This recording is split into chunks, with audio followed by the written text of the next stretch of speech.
سلام دوستان، خوش اومدید به یک ویدیو جدید دیگه.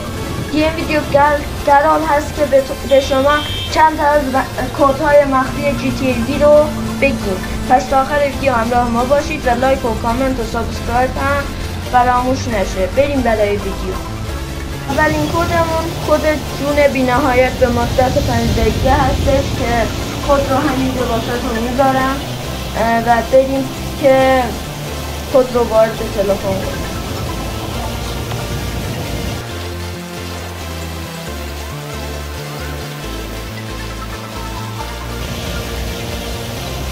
و میبینید که اینجا زمان آورد، این پایین سمت راست زمان آورده که به مدت 5 دقیقه هر چقدر به ما گلوله بزنن ما یعنی میمیریم. بریم برای کد مخفی که بعدی تیر انفجار که یعنی هر چیزی که بزنیم یک انفجار رخ میده. بریم که کدش رو وارد تلفن کنیم.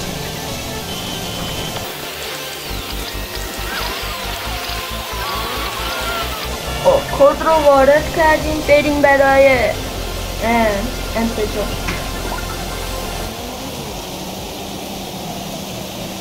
این بغل هم بالای نقشه هم می نویسه که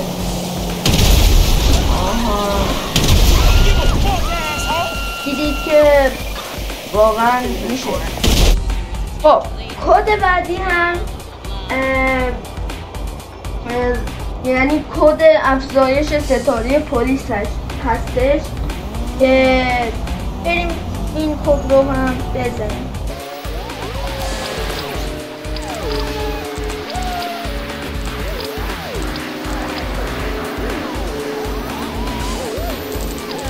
خب بریم این کد رو هم بزنیم و میبینید که یک ستاره پلیس افتاد دنبالمون و من باید الان برم پلیس ها رو باز کنم. خب رسیدیم به کد آخر. این کد افزایش شدید پریدن رو یعنی قدرت پریدن رو شدیداً میبره بالا و بریم که این کد رو هم بنویسیم دیگه.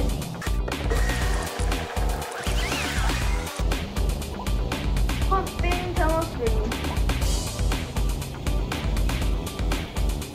آماده هستید که بپریم؟ با این حال میده که برید ماشین بدوزید. ممنون، خیلی ممنونم که تا آخر ویدیو رو تماشا کردید. لایک و سابسکرایب و اون زنگوله و کامنت هم یادتون نره و تا ویدیوهای دیگر خداحافظ.